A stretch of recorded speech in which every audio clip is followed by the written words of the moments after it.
Good evening, everybody. David Cook here with the Arbitrage Blueprint. Wanted to go over a very simple thing that I overlooked for a great number of years when I was selling on Amazon, and now it's something that we use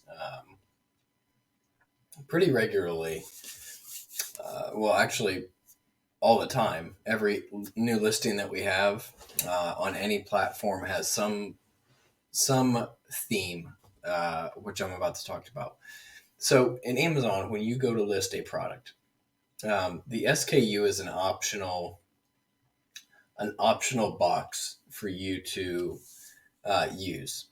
And if you don't put it in there, it's not going to affect your sales. It's not going to affect anything external to your business. But the SKU is designed to help you internally for your business. And what you can do in there is just stuff for up to 40 characters of information. And it can help you an incredible amount when you're going through a search function,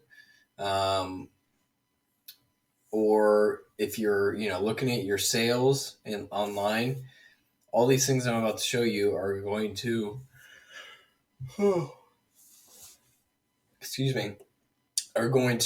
help your business. So the way we set up SKUs in my business, and everybody has a different way to do it. Again, you just have up to 40 characters to use as you wish. What I want you to get out of this is the theme of it, that you can use it to help your business. Everybody's going to want different information in there. You may copy exactly what I'm about to show you, which is fine. Or you may, do something completely different. So the way that we set up, it's late, I guess. The way that we set up our SKUs is the first thing that we put in is kind of an identifier on what type of item it is. Is it retail arbitrage or is it wholesale? So that's just that's like the first filter almost on this product. So there, you basically break it up into one bin or the other.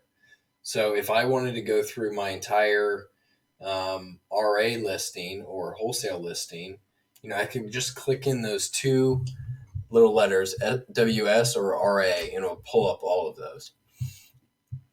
The next thing that I put in, which you can kind of see here down at the bottom, is bulk's not one of our suppliers, but it's an identifier. Walmart is one of our suppliers, and that's what it is. It's the supplier. So these are the wholesale suppliers, and then these are the Walmart, or the Walmart supplier for RA. And that just further allows you to filter these. W or RA Walmart is going to bring up all of our Walmart items in a search function. And this search function could be Amazon, Seller Central. It could be your repricer. It could be, another software like an accounting software like Inventory Lab. It could be on a spreadsheet. When you download all of your items, you can then sort them alphabetically, and they're going to come up with all of your suppliers in a row. So, like I said, just a ton of good tools for that. And that's why we put the supplier there first before we put the rest, is because it allows you, it's like that second filter. You don't want super specific things at the front, because then when you're searching, the first few letters, you're not going to be able to get everything batched that you need to into that search, unless you have a really good search. So like in Amazon, for instance, if you put in the middle numbers of a SKU, it's going to pull up nothing. Whereas in inform.com, if you put in the middle numbers, it searches it more like Google, where it's going to come up with anything that matches that. So then the next few things that we have in here is the price that we buy it for is the first thing that I put in. And then the next is either the MAP price, which is the minimum advertised price by the supplier. And that's just something that we found to be more valuable than what I'm about to say next, which I prefer to have it in there. But if there's a MAP price, it's actually more beneficial for us to have the MAP because it's easier for us to look at that when we're repricing items. It allows us just to put that MAP as the minimum price, or the MAP price in Form's case. So it's either the MAP price is the second number, or in the case that I prefer, like some of these, it's the expected sales price. So that way, when you're going through your sales throughout a day, let's say you're going through 200 items that have sold, you can look at that second number and then also look at the sales price, and you can identify errors or you can identify wins. Like, if I'm going through this 10, 20, this listing 10 to 21, buy it for 10, sell it for 21. And, that would be a pretty typical, probably 10 to 20% margin if you're selling it in that range. If we're selling this for 28, that shows that we're making, really good money on this. And this needs to be something that we need to get more of as soon as possible.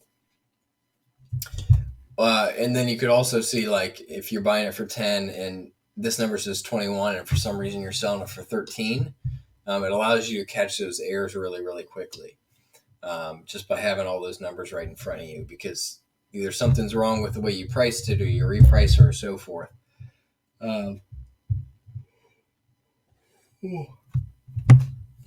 And I guess once you start thinking about yawning, that's all you can do. And then the last thing that we like to put in is the item number. So that could be, on Walmart, or if it's a bundle, this is kind of like a free space. And a lot of times we default to whatever the item number is. But like if something's a bundle, we'll usually put that in there so their warehouse staff knows that it's a bundle. Or if it's just kind of like a unique thing, these were just kind of fillers. Like, what I would actually prefer to see on these is the Walmart item number. So it's not a wholesale item number, but you could easily find a Walmart listing to buy this just by looking at this part and looking up that item number within Walmart. And I think that's their internal SKU. And that's really what these are. The item number is really an internal SKU for that supplier. So they're doing the same thing. And they're doing this at scale. So it's just something that we're mimicking, that these big stores that have figured this stuff out and have a reason that they do it, do that. The ASIN in Amazon, that thing that starts with a B and then goes in with a series of numbers and letters, that's basically an internal SKU for Amazon for all of their listings. So that's how we set it up. First thing is either wholesale or retail arbitrage. Second is the supplier. The third is the first number, and that's the cost. The fourth item is the second number, and that's the sales price. And then we put in, if there's a minimum advertised price, we put MAP to identify that second number is a MAP price. If it's not there, we know that's just the expected sales price. And then the last thing, which is 1, 2, 3, 4, the fifth or sixth kind of item is the either item code. It's just a free space. It's usually the item code, or identifying it as a bundle, or just anything that we think should go in there. So hopefully that helps. Don't leave your SKU space blank. Put in some useful information that will help your business, and try to group them together and kind of create a filter system for yourself. And that's us. The Arbitrage Blueprint, we have useful tips like this all the time. If you have any comments on this, please click below. We love subscribers, and check us out and keep following for more content. Thank you.